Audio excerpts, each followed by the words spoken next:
इलाके में तनाव फैल गया। रामनवमी के जुलूस के दौरान बिहार शरीफ में हमने हिंसा देखी थी। बिहार के कुछ और इलाके भी हिंसा का शिकार हुए थे। झारखंड के हजारीबाग में महाशिवरात्रि के मौके पर दो समुदाय के बीच हिंसक झड़प का मामला सामने आया है। पश्चिम बंगाल के मुर्शिदाबाद जिले में रामनवमी जुलूस के दौरान झड़प हुई। इस घटना में 20 लोग घायल हो गए। ये घटना शक्तिपुर इलाके में उस समय हुई जब रामनवमी पर शोभा यात्रा निकाली जा रही थी। खबरिया चैनलों पर एंकराएं जब सड़क पर और छत पर नमाज को गैर जरूरी साबित करने में लगे हुए थे, तब संभल के डीएम साहब ने अपने जिले और प्रशासन की हो रही जगहंसाई को कम करने की गरज से एक सफाईनामा जारी किया। उन्होंने कहा, मीडिया वाले भ्रामक खबरें चला रहे हैं। हमने तो केवल कुछ जर्जर पड़े मकानों की छतों पर नमाज पढ़ने से रोका है, पूरे संभल की छतों पर नहीं। छतों के लिए कोई आदेश नहीं था, केवल 8-10 जर्जर छतें हैं जो इस एएसआई प्रोटेक्टेड एरिया के पास में। देखिए सामने वाली छत पे यदि कोई भी पड़ेगा तो क्या स्थिति होगी, क्योंकि यहाँ पे एएसआई से अनुमति लेनी पड़ती है किसी भी मकान को बनाने के लिए। उसके अतिरिक्त किसी प्रकार का कोई प्रतिबंध नहीं था, कोई कहीं पर भी पड़ सकता है। इन घटनाओं का जिक्र करने का एक मकसद है। बीते एक महीने में मैंने टेलीविजन से लेकर सोशल मीडिया पर मौजूद आईटी सेल के हरकारों द्वारा आयोजित ढेरों बनावटी और नकली बहसें देखी। कभी औरंगजेब, कभी कुणाल कामरा, कभी राणा सांगा, कभी ईद की नमाज। लेकिन मैंने इन चैनलों पर नौकरी, शिक्षा, स्वास्थ्य और रोजगार आदि पर एक भी बहस नहीं देखी। पेरियार का प्रसिद्ध कथन है, देशद्रोही वो है जो शिक्षा, स्वास्थ्य और रोजगार की जगह हमेशा धार्मिक मुद्दों की राजनीति करते हैं। महीने महीने भर तक अगर किसी देश का मीडिया बनावटी और नकली बहसों में देश को उलझा कर रखता है, उसके दैनिक जीवन की समस्याएं पत्रकारिता में स्थान नहीं बना पाती हैं, तो देशद्रोही की पहचान करना कोई मुश्किल काम नहीं है। चापलूसी के पायदान पर तेजी से ऊपर चढ़ रहे सुशांत सिन्हा ने तो जोश जोश में ये तक कह दिया कि मोदी जी ने आज तक मुसलमानों को लेकर कभी तुष्टीकरण और भड़काने वाली राजनीति की ही नहीं। नरेंद्र मोदी ने कभी मुसलमानों के नाम पर इनकी तरह तुष्टीकरण की राजनीति नहीं की, वोट बैंक की तरह इस्तेमाल नहीं किया, मुस्लिम वोट के लिए हाथ नहीं फैलाए, भड़काने वाली राजनीति नहीं की, पत्थर उठाने और दंगा करने वालों को उकसाया नहीं, वोट न मिलने पर बदले की भावना से काम नहीं किया। बात तो ये एकदम ठीक कह रहा है। मोदी जी ने तो हमेशा संतुलन स्थापित करने की राजनीति की है। उन्होंने हमेशा यही कहा कि जहां कब्रिस्तान है वहां श्मशान भी होना चाहिए, जहां क्रिया हो वहां प्रतिक्रिया भी होनी चाहिए। हमारे आराध्यों की मूर्तियां तोड़ी जा रही है, जिहादी मानसिकता वाले कुछ बैठिए झुंड बनाकर हमला कर रहे हैं। SC, ST, OBC समाज को जितना आरक्षण मिला है वो छीनकर ये लोग पूरा का पूरा आरक्षण मुसलमानों को देना चाहते हैं। देश की संपत्ति पर पहला अधिकार मुसलमानों का है। इसका मतलब ये संपत्ति इकट्ठी करके किसको बांटेंगे? जिनके ज्यादा बच्चे हैं उनको बांटेंगे।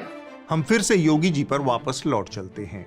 उन्होंने ANI की संपादक स्मिता प्रकाश के साथ लंबी बातचीत की। इस बातचीत में उन्होंने बहुत सारी बातें बताई। 100 हिंदुओं के बीच एक मुस्लिम परिवार को सुरक्षित होने का दावा भी उन्होंने किया, सिर्फ इस वाकये को छोड़कर। हम लोग सभी यहाँ पर TDI सिटी के निवासी हैं और आज का जो हमारा धरना प्रदर्शन है उसकी मेन वजह ये है कि डॉक्टर बजाज यहाँ पर जो काफी सालों से रह रहे थे, वो हम पूरी सोसाइटी को बिना अवगत कराए उन्होंने अपना घर एक गैर संप्रदाय के व्यक्ति को बेच दिया है। डॉक्टर इकरा चौधरी है, तो हम इस सब चीज को एक्सक्लूड नहीं कर सकते कि कोई गैर संप्रदाय का व्यक्ति हमारे TDI सिटी में मंदिर के वो भी सामने आकर रहे, तो हम इसका कड़ा विरोध करते हैं। इस बातचीत में योगी जी ने इससे भी ज्यादा महत्वपूर्ण बातें कहीं, जैसे कि 2017 के बाद उत्तर प्रदेश इतना सबल, सक्षम और शरीफ हो गया है कि यहाँ महिलाएं अब सुरक्षित महसूस करने लगी हैं। उत्तर प्रदेश की माताएं बहनें बोलती हैं, बेटियां बोलती हैं कि हम आज सुरक्षित हैं। मुझे प्रसन्नता है कि डबल इंजन की भारतीय जनता पार्टी की सरकार के कारण वो बेटी अपने माँ बाप के संरक्षण में अपने घर से स्कूल जाती है और घर में वापस आती है। आज वो अपने को सुरक्षित महसूस करती है। मैं योगी जी की बातों पर बहुत ज्यादा टीका टिप्पणी करने की बजाय थोड़ा तथ्यों की बात करना चाहता हूँ। साल 2025 के अभी तक सिर्फ 3 महीने बीते हैं। इन 3 महीनों की कुछ तस्वीरें आपके सामने रखते हुए मुझे हार्दिक खेद और कष्ट हो रहा है। इन 3 महीनों के दौरान बलिया, बरेली, कासगंज, प्रतापगढ़, अयोध्या, बागपत, मुजफ्फरनगर जिलों से महिलाओं की ये कहानियां हमारा भरोसा तोड़ देती हैं। कासगंज में 12 साल की दलित किशोरी की मौत, घर में मिला शव, 15 साल की बहन लापता, परिजनों ने गांव वालों पर लगाया हत्या का आरोप। बलिया में हत्या कर लड़की को घर के सामने लटकाया, पीठ के पीछे दोनों हाथ बंधे थे। 1 महीने बाद होनी थी शादी। ट्रेन के साथ चढ़ा था दरिंदा, गेट पर अकेली देख किशोरी को लेकर कूदा। स्टेशन के पास हुई दरिंदगी की फुल स्टोरी। अस्पताल में काम कर रही युवती की रहस्यमय परिस्थितियों में मौत। सामूहिक दुष्कर्म के बाद हत्या का आरोप। नेता कुछ भी दावा करें, उन्हें ऐसा करने का अनुभव और मजबूरी है। पत्रकारों को कुछ भी सुनने का हक नहीं है, उन्हें सवाल पूछने का हक है, लेकिन वो नहीं पूछ रहे हैं।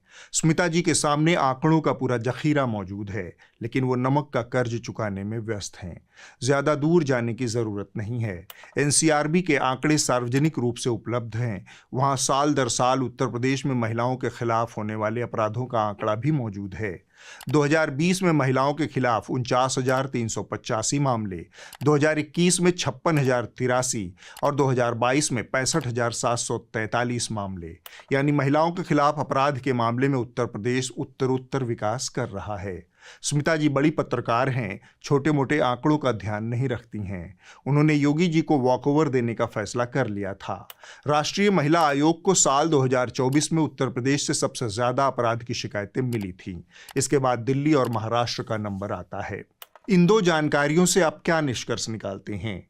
आंकड़े साफ कह रहे हैं कि उत्तर प्रदेश में महिलाओं के खिलाफ अपराध लगातार बढ़ रहे हैं और उत्तर प्रदेश का मुखिया कह रहा है कि 2017 के बाद से महिलाएं सुरक्षित हो गई हैं। पत्रकार का काम है कि वह उससे पलटकर पूछे कि ये आप ऐसा किस आधार पर कह रहे हैं। आंकड़े तो कुछ और कह रहे हैं, लेकिन इसकी बजाय वह मीडिया खुद ही उस सरकार की छवि चमकाने का जरिया बन गया है। सरकार के हर झूठ को सच साबित करने का औजार बन गया है। यहाँ मीडिया और सत्ता के बीच एक आपराधिक गठजोड़ बन गया है। किसी भी स्वस्थ और जागरूक लोकतंत्र के लिए यह बहुत डरावनी और निराशाजनक तस्वीर है। इसकी वजह है सरकारों द्वारा इन मीडिया संस्थानों को मिलने वाला करोड़ों रुपए का विज्ञापन। जब तक यह आपराधिक गठजोड़ नहीं टूटेगा, तब तक मीडिया नहीं बदलेगा। इस बदलाव की लगाम आपके हाथों में है। सब्सक्रिप्शन का मॉडल ही पत्रकारिता को बदल सकता है। इसे सरकारों की जी हुजूरी से हटाकर जनहित की तरफ ले जा सकता है। हम न्यूज़ लॉन्ड्री में लगातार यही प्रयास कर रहे हैं। न्यूज़ लॉन्ड्री भारत का पहला पूरी तरह विज्ञापन से आज़ाद मीडिया संस्थान है। इसे आपके आर्थिक समर्थन और सब्सक्रिप्शन की ज़रूरत है। सिर्फ शिकायत नहीं, बदलाव का जरिया बनिए। न्यूज़ लॉन्ड्री को सब्सक्राइब कीजिए। मेरे बगल में जो QR कोड लगातार आपको दिख रहा है, उसे स्कैन करके आप आसानी से ऐसा कर सकते हैं। बीते हफ्ते राणा सांगा के चक्कर में बुद्धू बक्से का छोटा पर्दा हल्दी घाटी बन गया। सांगा को 80 घाव लगे, मरहम पट्टी थी आंखों पर। यहाँ हमारे चैनलों के शूरवीर बिना किसी घाव के गला फाड़ रहे थे। बहुतों ने बहुत तरीके से राणा को याद किया, लेकिन मुझे BND भाई की यह बाल सुलभ नाराजगी बहुत पसंद आई। ये लेफ्टिस्ट इतिहास को मैं नहीं मानता। ये बाबरनामा मैं बिल्कुल नहीं मानता। लेफ्टिस्ट इतिहास को मैं नहीं मानता। तो मत मानो भाई, BND को सब कुछ अपनी पसंद का चाहिए। इतिहास अपनी पसंद का, भूगोल अपनी पसंद का, मैथ अपनी पसंद का, विज्ञान अपनी पसंद का। कल को अगर ये कहें कि मैं न्यूटन के गुरुत्वाकर्षण को नहीं मानता, हम तो ब्रह्मगुप्त को गुरुत्वाकर्षण का पिता मानते हैं, तो हमारे और आपके पास मानने के सिवा कोई विकल्प नहीं है, क्योंकि पसंद बड़ी चीज़ है। खैर, राणा सांगा विवाद की शुरुआत हुई समाजवादी पार्टी के सांसद रामजी लाल सुमन के राज्यसभा में दिए गए एक वक्तव्य से। बाबर को इब्राहिम लोदी को हराने के लिए राणा सांगा लाया था, तो मुसलमान तो बाबर की औलाद हैं और तुम गद्दार राणा सांगा की औलाद हो। ये हिंदुस्तान में तय हो जाना चाहिए। सुमन जी के इस बयान में भाषा की तलखी पर बहस हो सकती है, लेकिन उन पर हमले से पहले बहस इस विषय पर होनी चाहिए थी कि उनकी बात सच है या फिर नहीं, तथ्य क्या कहते हैं। लेकिन हमेशा की तरह आहत भावना समाज वाले सड़क पर उतर गए। यहाँ तथ्य की बजाय बात सम्मान की, जाति विशेष के अहंकार की होने लगी। राजपूतों का एक संगठन करनी सेना रामजीलाल सुमन के आगरा स्थित घर पर चढ़ बैठा। आवास के पास खड़ी गाड़ियों के शीशे तोड़ दिए गए और कुर्सियां भी तोड़ दी। इसके साथ ही उनके आवास में भी तोड़फोड़ की गई। दोपहर करीब 12:15 बजे बुलडोजर पर सवार होकर करणी सेना के पदाधिकारी और सदस्य राज्यसभा सदस्य सुमन के घर की ओर निकल लिए। इसके बाद इतिहास के अंड-बंड संस्करण का नया अध्याय खबरिया चैनलों पर शुरू हो गया। रूबिका लियाकत ने उनके शौर्य का बखान कुछ यूं किया। आप जानते हैं 100 से ज्यादा युद्ध राणा सांगा ने लड़े हैं। आप जानते हैं किसी की इतनी औकात, कितनी हिम्मत नहीं है कि एक घाव लग जाए और उसके बाद भी डटा रहे वो इंसान। I am not lying, this is fact. Rana Sanga is a fact. Sushant Sinha ने उनकी वीरता कुछ यूं याद की। महाराणा प्रताप और राणा सांगा जैसे महावीरों का तो भारत पर कर्ज है, जिन्होंने अपने प्राणों की आहुति दे दी लेकिन मुगलों की अधीनता स्वीकार नहीं की। अग्निहोत्री जी, ये वाले नहीं, ये वाले अमिताभ अग्निहोत्री। इन्होंने बाबरनामा का एक पन्ना खुद ही लिख डाला। इन्होंने बाबरनामा का न जाने कौन सा संस्करण पढ़ा है। बाबरनामा के किसी भी एडिशन में ये नहीं लिखा कि राणा सांगा ने बाबर को बुलाया। ठीक, ये कहां से गूगल से, फेसबुक से, पोस्ट, व्हाट्सएप से लेके लोग आ रहे, उनकी बुद्धि को मेरा प्रणाम। कहीं नहीं लिखा। अग्निहोत्री जी की सुविधा के लिए यह बाबरनामा का पेज नंबर 530 है, देख लें। राणा सांगा ने बाबर को काबुल से दिल्ली की ओर हमला करने के लिए अपना दूत भेजा था। यह बात बाबर स्वयं अपनी आत्मकथा में लिख रहा है। ठीक यही बात पंडित जवाहरलाल नेहरू की डिस्कवरी ऑफ इंडिया में भी विस्तार से वर्णित है। मैं बाबर के पास प्रस्ताव भेजो है कि जब वो दिल्ली पर आक्रमण करेगो तो मैं तुरंत आगरा पे धावा बोल देवाला। ऐतिहासिक व्यक्तित्वों को देखने का कोई एक नजरिया नहीं हो सकता। बहुत से इतिहासकारों ने इस तथ्य पर सवाल भी खड़े किए हैं। तथ्यों की रोशनी और तत्कालीन परिस्थितियों के मद्देनजर कुछ निष्कर्षों पर पहुंचा जा सकता है। पेशेवर इतिहासकार यही करते हैं। राणा सांगा एक वीर योद्धा थे, इस बात में किसी को शक नहीं होना चाहिए। उन्होंने कई युद्ध लड़े और जीते। उनमें से 2 युद्ध दिल्ली के सुल्तान इब्राहिम लोदी के साथ भी जीता था। राणा सांगा ने इब्राहिम लोदी को सन 1517 में खतौली और फिर 1518 में बाड़ी में हराया था। जाहिरन लोदी से उनकी दुश्मनी चल रही थी। बाबर के साथ एक बड़ा गठबंधन बनाकर दिल्ली पर कब्जा करने की उनकी रणनीति हो सकती थी। कई इतिहासकार यह भी कहते हैं कि राणा सांगा सोचते थे कि बाबर आएगा और लूटकर चला जाएगा। ऐसा नहीं हुआ। राणा सांगा सिर्फ लोदी से ही नहीं लड़े, उन्होंने अपने जीवन काल में लड़ी गई तमाम लड़ाइयों में बहुत से राजपूताने के विभिन्न राजपूत राजाओं के साथ भी लड़ी। राणा किसी बृहत्तर हिंदू राष्ट्र या फिर भारतवर्ष के लिए नहीं लड़ रहे थे। राणा सांगा ने सत्ता पर कब्जा अपने 2 बड़े भाइयों पृथ्वीराज और जगमल को मारकर किया था। यहाँ पर आप राणा सांगा और औरंगजेब की कहानी में काफी समानता पाएंगे। मध्यकाल में सत्ता पर कब्जा और सत्ता का हस्तांतरण इन्हीं तरीकों से होता था, लेकिन हमारे टीवी चैनलों पर बैठे तथाकथित इतिहासकार औरंगजेब और राणा के सत्ता पर कब्जे की अलग अलग व्याख्या कर सकते हैं। जब तक आप सत्ता और राजनीति की चाल को उस समय की प्रचलित संस्कृति और परिस्थितियों से जोड़कर नहीं आंकेंगे, तब तक आप इसी तरह की बकवास देखते और सुनते रहेंगे। ये लेफ्टिस्ट इतिहास को मैं नहीं मानता। ये बाबरनामा मैं बिल्कुल नहीं मानता। मैं बिल्कुल नहीं मानता। मानो इनके मानने न मानने से दुनिया को कोई फर्क पड़ता है। इन बकवास खबरों के बाद अब आप एक जरूरी खबर सुने। इसका लेना देना आपके बच्चों के भविष्य से है।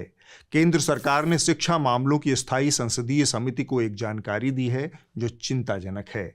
इसके मुताबिक देश की 23 IITs में बीटेक छात्रों का प्लेसमेंट काफी गिर गया है। कईयों में यह गिरावट 10% से कहीं ज्यादा है। यह तुलना साल 2021 और 2024 के बीच की गई है। जानकारी के मुताबिक IIT BHU को छोड़कर 23 में से 22 IITs में 2021 की तुलना में 2023 में 15% तक की गिरावट दर्ज हुई है। सबसे अधिक गिरावट IIT दिल्ली में दर्ज हुई है जो करीब 15% है। दूसरे नंबर पर IIT बॉम्बे है, यहाँ 13% और चेन्नई में 12% की गिरावट देखने को मिली है। देश के सबसे पुराने IIT खड़गपुर में सबसे कम करीब 3% की गिरावट देखने को मिली है। IIT देश में उच्च शिक्षा के सबसे प्रीमियर संस्थान हैं। यहाँ से निकलने वाले छात्रों के 100% प्लेसमेंट की गारंटी माना जाता है। ऐसे में इतनी बड़ी संख्या में गिरावट देश में बिगड़े हुए रोजगार के हालात की तस्वीर पेश करता है।